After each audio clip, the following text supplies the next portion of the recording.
Tratamiento. ¿Con qué tratamos la varicela? ¿Droga de elección? ¿Qué le dan? ¿Aciclovir? ¿Así? No, miren, la varicela, solo tratamientos, hablando de pacientes inmunocompetentes, ¿no? Solo tratamiento sintomático, ¿sí? Normativa, guía, solo tratamiento sintomático y observación por si aparecieran criterios de gravedad. Por ejemplo, las complicaciones, encefalitis, neumonitis, hepatitis o la sobreinfección bacteriana o gestantes. ¿Sí? Esas son las condiciones en las que se trata. Doctor, yo he leído que se da aciclovir. Sí, es una situación de, hay reporte de casos, se ha visto que alivia los síntomas, se ha visto que mejora el cuadro clínico, pero todavía no lo contemplan las normativas. Y no vayas a caer en el examen. La indicación de tratamiento es solo si aparecieran criterios de gravedad. ¿Cuáles son los criterios de gravedad? Las complicaciones, encefalitis, neumonitis, hepatitis y en gestantes, que es un grupo importante, y pacientes con inmunocompromiso. En ese contexto lo diferencian, ¿sí? Por ejemplo, para gestantes, si estamos más de 36 semanas, el tratamiento que tiene que ser endovenoso. ¿Y qué vas a usar? Lo que tú mencionaste, aciclovir. Y si la gestante, su semanas menos de 36, puedes todavía utilizar presentación de tipo oral. ¿Y qué vas a dar? Para estas formas 800 miligramos cada 4 horas. 800 miligramos cada 4 horas. Entonces, si bien es cierto, para gran parte de los virus que vamos a describir, herpes viridae, el aciclovir es la droga de elección. Lo que vas a ir diferenciando es las formas de administración y la dosis de administración. Ya hemos visto para las formas labiales, genitales, 400 cada 8. ¿Sí? Ahora estamos con el contexto de los casos en que amerita tratamiento en los casos de varicela. Uno de ellos, por ejemplo, gestantes o inmunocompromiso, 800 miligramos cada 4 horas. ¿Sí? Y es importante que el tratamiento sea lo más precoz posible, ¿ya? Entonces, no te olvides, el tratamiento es sintomático en su forma inicial y en pacientes inmunocompetentes. Varicela zoster en gestación, nuevamente, prima infección varicela, la recidiva va a ser el herpes zóster. Mira, seroprevalencia 95% y como lo que vimos también en herpes simple, transmite por vía aérea y placentaria. Afectación fetal en el momento en que la madre contrae la infección. La afectación fetal depende del momento en que contrae la madre la enfermedad.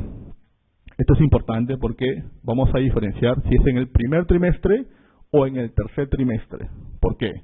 Si es en el primer trimestre, hay hasta el 10% de embriopatías y que van a cursar con bajo peso al nacer, alteraciones oftálmicas, neurológicas, hipoplasias, cicatrices, retraso psicomotor, pero generalmente no están asociadas a mortalidad. Entonces, en el primer trimestre, embriopatías con un contexto clínico marcado, ¿no? Bajo peso al nacer, compromiso oftálmico, neurológico, hipoplasia, cicatrices cutáneas y retraso psicomotor. Entonces son pacientes que van a tener un manejo por las secuelas, un contexto de una evolución, un control, un seguimiento. Es primer trimestre de afectación por varicela. Pero, ¿qué sucede si esta afectación se da al final del tercer trimestre? Hasta el 50% asociada a formas graves con una mortalidad de hasta el 30% del producto. Entonces, en el primer trimestre es embriopatías, pero en el tercer trimestre está asociada a mortalidad porque las formas de presentación son de gravedad. ¿Sí? Nuevamente, compromiso clínico o lo más interesante en relación a neumonitis, hepatitis C y D, infección secundaria de piel, que es la afectación secundaria más frecuente.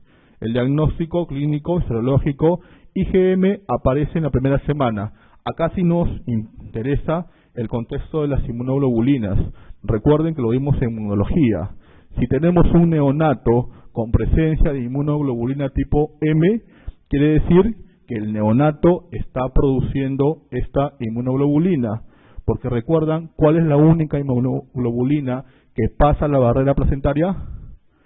G. La única inmunoglobulina que pasa la barrera placentaria es de tipo G. O sea, si en un neonato yo encuentro inmunoglobulina de tipo G, no tengo que alarmarme para nada, porque probablemente es por paso placentario. ¿Sí? Hasta ahí nos entendemos. Pero si producen, para cualquier infección que ustedes quieran, tipo M, esa no es por paso placentario. Esa la está produciendo el neonato, el recién nacido. Entonces, eso me indica que probablemente no es por paso y por ende tienes la posibilidad de una infección primaria o una prima infección en el neonato.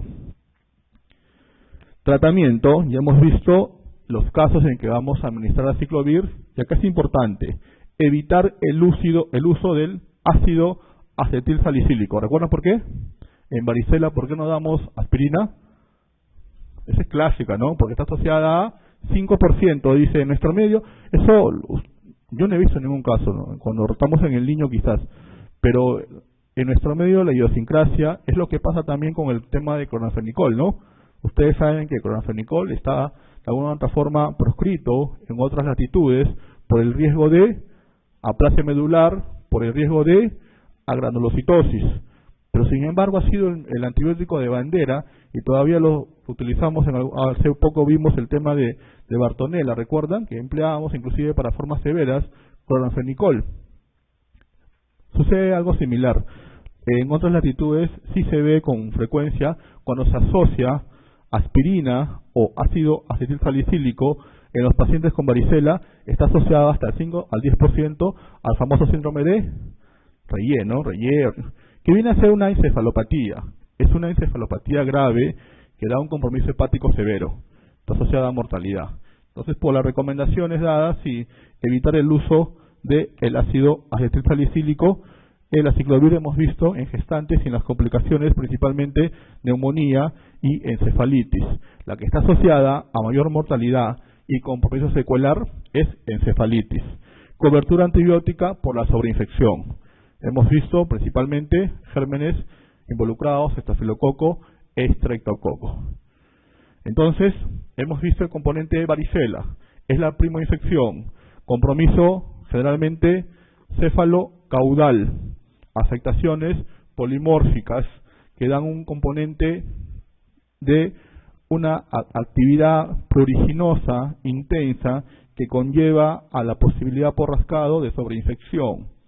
El componente a nivel de gestantes es importante diferenciar las manifestaciones si son en el primer trimestre o si son en el tercer trimestre. En varicela en primer trimestre, embriopatías, pero la que está asociada a mayor mortalidad es en la afectación en el tercer trimestre. Es importante el contexto de tratar los cuadros asociados a severidad. El fármaco de elección sigue siendo aciclovir o en el caso de gestantes. Y evitar el uso de ácido acetil salicílico por la posibilidad de complicaciones como las descritas por síndrome de Reyer.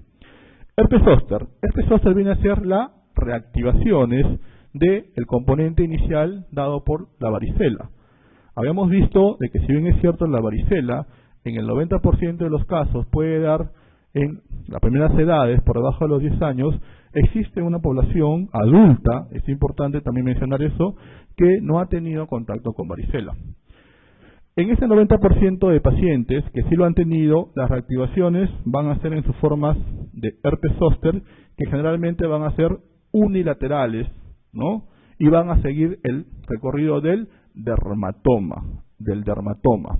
Generalmente la descripción clásica es que es una neuritis, afecta mayormente la región torácica. Ustedes recuerdan la fisiopatología, las reactivaciones de los virus que se encontraban en estado de latencia a nivel de las raíces, los ganglios dorsales. Afectación más frecuente, torácico escapular. cervical, a nivel facial, nervio trigémino y lumbosacra.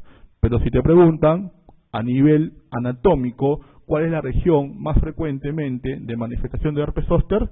Región torácica, más del 50% de los casos.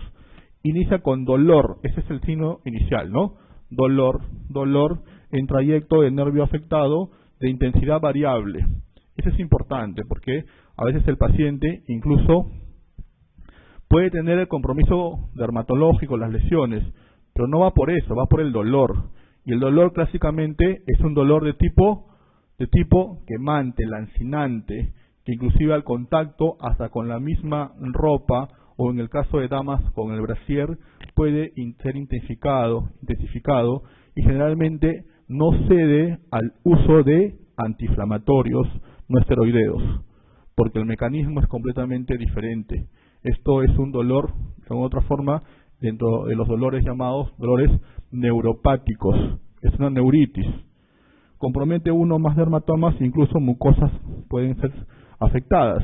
Habíamos visto compromiso facial, nervio trigémino, compromiso oftálmico y lo descrito las regiones torácicas, ¿no? En relación a el dermatoma más afectado, componente dado por un conjunto de vesículas que siguen el trayecto del dermatoma, inician con un dolor, luego el componente dado por lesiones vesiculares eritematosas que también tienden a la coalescencia.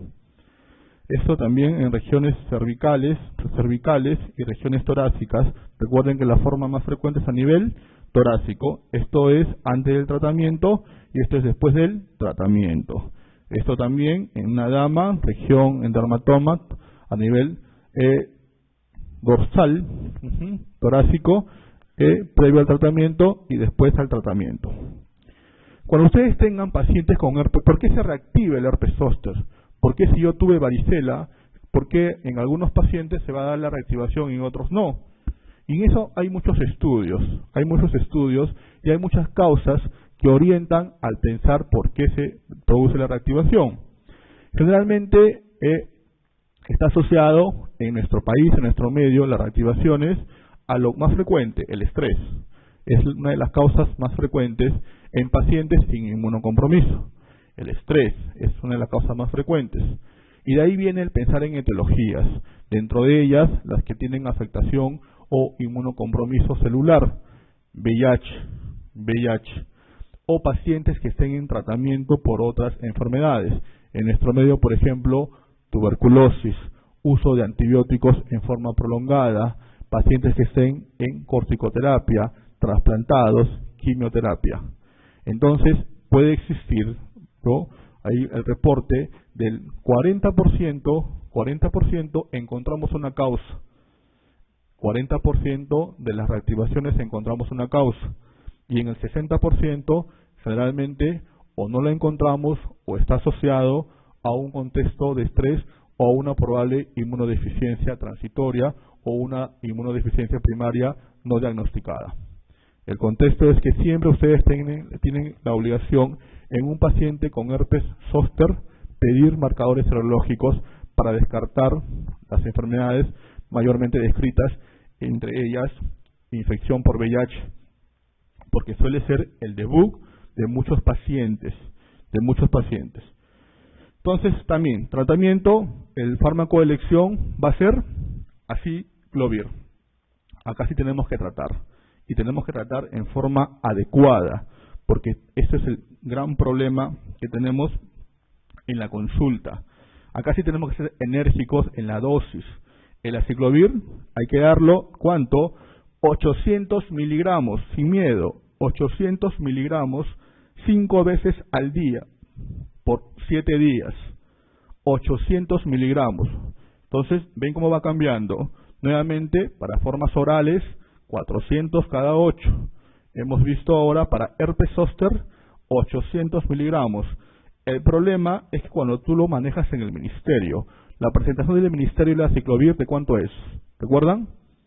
Es de 200 o a veces podemos tener de 400. ¿Sí? Si son de 200 tenemos que darle 4. 5 veces al día vas a darle 20. Ese es el tema, ¿no? Sí existen presentaciones comerciales de 800 miligramos, ¿no? pero el tema es económico, pero la dosis es 800 miligramos, 5 veces al día por 7 días, según normativa, asociado a manejo del dolor. Y acá sí, los esquemas son bien variados. Utilizamos, por ejemplo, los analgésicos opiáceos, tramadol, utilizamos asociados a los parches de lidocaína o el uso de antidepresivos, amitriptilina. El contexto es que no ceden el dolor generalmente a los antiinflamatorios no esteroideos clásicos, por la naturaleza diferente de la forma de presentación que es una neuritis. ¿Por qué tenemos que ser enérgicos con el tratamiento? ¿Por qué tenemos que ser enérgicos con el manejo del dolor? Aparte del contexto semiológico, porque estos pacientes, de 10 pacientes con herpes zóster, por lo menos 2 a 3 de ellos va a dar la famosa complicación, que es una secuela, que es la neuralgia postherpética. Una vez que el cuadro clínico va a mejorar, hemos visto las manifestaciones en imágenes, hemos visto pacientes que luego del tratamiento, miren, en forma adecuada, las lesiones cicatrizan, las lesiones tienden a desaparecer. Lo que queda en este grupo de pacientes, hasta en el 30% de los casos, es la neuralgia postherpética, que va a ser el tema constante y va a ser manejado conjuntamente con neurología, que puede ser incapacitante para el paciente. ¿En qué grupo de pacientes se ve con mayor frecuencia la neuralgia postherpética? Uno de ellos es adultos mayores. En adultos mayores y en personas con inmunocompromiso o con infecciones que no estén adecuadamente tratadas, por ejemplo VIH. Entonces recuerda que el paciente va a mejorar el compromiso dérmico, vas a asociar tu aciclovir 800 miligramos en forma adecuada, pero tienes que tú seguir al paciente por el contexto de la complicación secuelar más frecuente y incapacitante, que es la neuralgia postherpética. Y ahí sí el manejo es básicamente con la especialidad de neurología, ¿no? Entonces nuevamente aciclovir 800 miligramos 5 veces al día.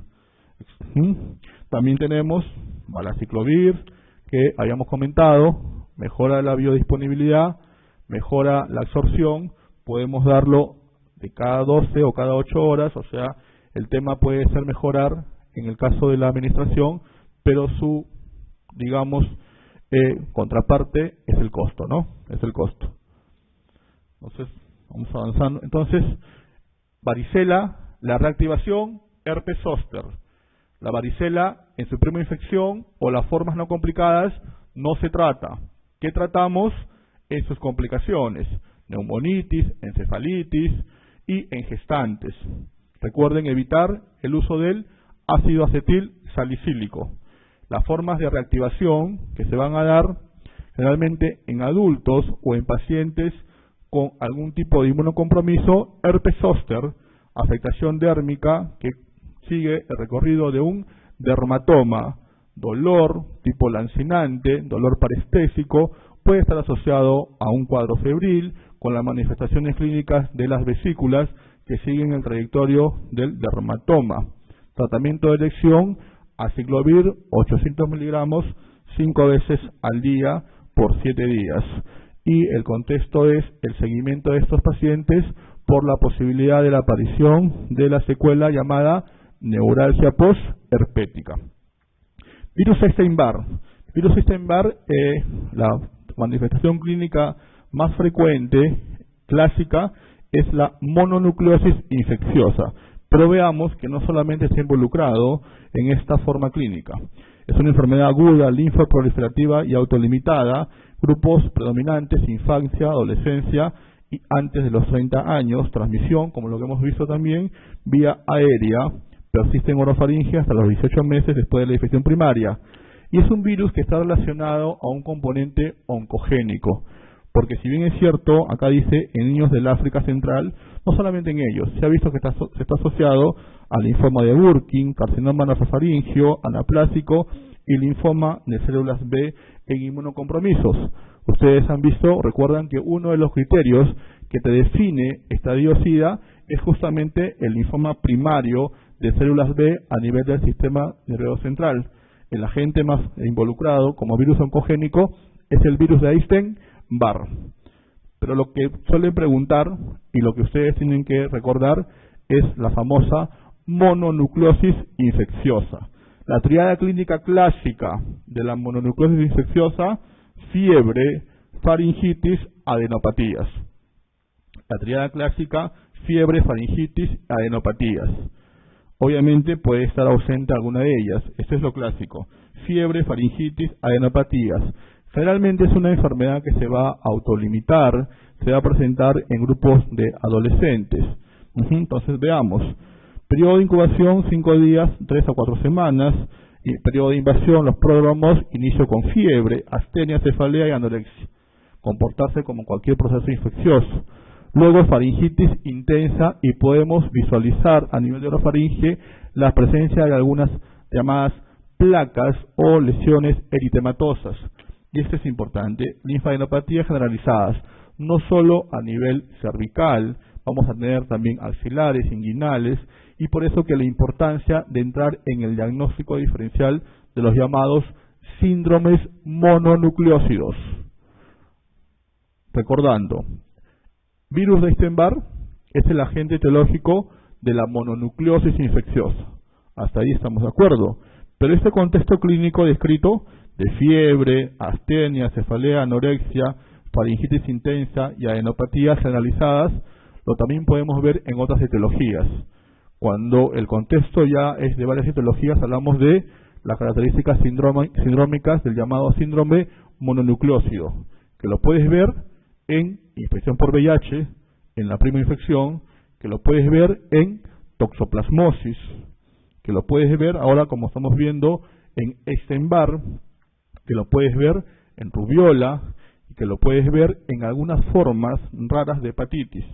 Pero clásicamente los síndromes mononucleósidos son Epstein-Barr, VIH, toxoplasmosis. Se pueden comportar en este contexto clínico, ¿sí? Entonces vamos a ir periodo de estado, ya el cuadro clínico ya va a ser de mayor compromiso: fiebre, astenia, hiporexia, adenopatías hasta en el 60-90%, cervicales, axilares, inguinales, medianas, y duelen, son dolorosas. Complicaciones viscerales: hay visceromegalia principalmente a nivel de vaso, esplenomegalia. Eso es lo principal porque fue motivo de pregunta. Va a crecer, va a haber hepatomegalia y esplenomegalia. En mononucleosis infecciosa va a haber los dos, hepatomegalia y esplenomegalia. Lo más frecuente es esplenomegalia, ¿sí? Dentro de las complicaciones. Y el caso clínico era rotura esplénica, que son menos frecuentes, obviamente. El contexto mayoritario va a ser que se van a autolimitar, pero las complicaciones, una de las complicaciones de la visceromegalia es componente de hepatomegalia y esplenomegalia. Lo más frecuente, esplenomegalia, que puede dar rotura esplénica, compromiso hemorragíparo, anemia hemolítica que se autolimita, plaquetopenia, rash, el viral, hasta en el 15% de los casos. El viral. Tradicionalmente, estas manifestaciones de mononucleosis infecciosas, generalmente vamos a tener un curso se va a autolimitar y el tratamiento va a ser de soporte. Hay reporte de casos de uso de aciclovir, el uso de antiinflamatorios, de analgésicos o el uso de corticoides, que puede ser controversial. Lo que sí es clásico es que estos cuadros iniciales, doctores, pueden ser confundidos clásicamente con la faringoamigdalitis, que generalmente las tratan o las tratamos con antibióticos. Cuando tú tratas, ¿qué sucede cuando tú das antibióticos como la amoxicilina o como la ampicilina a una mononucleosis infecciosa? ¿Recuerdan?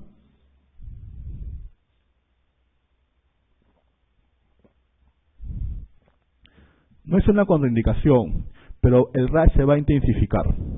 Generalmente cuando damos aminopenicilinas, Y eso puede pasarnos porque obviamente con toda la descripción y más el laboratorio, cualquiera hace el diagnóstico, ¿no? Después de la guerra todos son generales, pero en sus manifestaciones iniciales lo manejan inclusive en la farmacia y le van a dar su penicilina, benzatínica, su amoxicilina, su ampicilina. Entonces el paciente al cabo de 48 horas viene con un rash generalizado. En ese contexto, primera posibilidad, mononucleosis infecciosa con uso inadecuado de antibióticos, generalmente aminopenicilinas.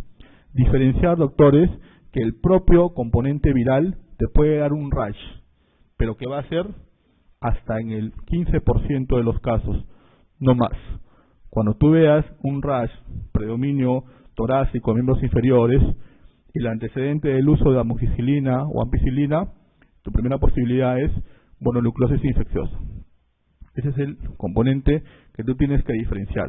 No se contraindica, pero cuidado con el contexto del uso inadecuado. Complicaciones, neumonía, pericarditis, compromiso neurológico asociado a Guillain-Barré, que son raros, ¿no? Componente laboratorial. Clásicamente lo que vamos a encontrar son los famosos, va a haber una linfocitosis, como en la mayoría de los cuadros virales, pero que va a cursar con los llamados linfocitos atípicos. Te van a reportar, porque todavía eso lo seguimos usando mayoritariamente inclusive en provincias. El componente clínico, y cuando yo pida mi laboratorio, por acá podemos hablar de los famosos marcadores serológicos virales, de membrana, de la cápside, nucleares. Generalmente o no tenemos la posibilidad o sencillamente no lo suelen preguntar. Lo que le van a preguntar es el laboratorio clásico, es linfocitosis con linfocitos atípicos. ¿Qué es un linfocito atípico? Es aquel linfocito que es de mayor tamaño, es más grande y tiene un citoplasma vacuolizado, se dice, y basófilo. ¿Sí? Estos son los linfocitos atípicos. Hasta ahí nos entendemos. Serología, saben que existe, pero lo clásico es la presencia de linfocitos, hay linfocitosis y linfocitos atípicos. Y lo otro es la famosa reacción de Paul-Bunel, o los llamados anticuerpos heterófilos. Anticuerpos heterófilos. La reacción clásica descrita ya hace bastantes décadas por el doctor Paul-Bunel. ¿Qué viene a ser esto, doctores? Es una reacción de aglutinación. Aglutinación. Yo tengo un suero de un paciente en el que sospecho tiene mononucleosis infecciosa. ¿Sí? Tengo el suero de un paciente en el que sospecho tiene mononucleosis infecciosa. Si tiene mononucleosis, probablemente lo que tiene ya son anticuerpos. ¿Sí? La respuesta, lo vimos en inmunología, la respuesta ante una presencia de una infección o de antígenos va a ser la producción de anticuerpos. Entonces, mi hipótesis es que en el suero haya anticuerpos, en este caso de Epstein-Barr, ¿no? Del virus contra Epstein-Barr. Yo voy a tener otra muestra en donde ya tengo un componente que va a estar dado por glóbulos rojos de carnero que tienen en su membrana antígenos de Epstein-Barr. Cuando yo realizo el componente de mezclar estas muestras, la aglutinación que se va a formar es la reacción de Paul-Bunel y la presencia de estos anticuerpos son los llamados anticuerpos heterófilos. Entonces, clínica y laboratorio, linfocitosis atípica y presencia de anticuerpos heterófilos. ¿Se entendió lo de anticuerpos heterófilos? ¿Sí? Porque eso le preguntan, ¿ya? Anticuerpos heterófilos es la reacción de aglutinación. Yo tengo un estudio donde encuentro glóbulos rojos marcados con antígenos, glóbulos rojos de carnero marcados con antígenos que son del propio Epstein-Barr. Lo voy a enfrentar a un suero de un paciente donde yo sospecho que tiene anticuerpos contra Epstein-Barr. La aglutinación me va a dar la presencia o puedo medir anticuerpos heterófilos. Ya saben ustedes que habíamos visto que está asociado a neoplasias o a componentes importantes en grupos generalmente con inmunocompromiso, leucoplasia vellosa, neumonía linfocítica intersticial, linfoma de células B.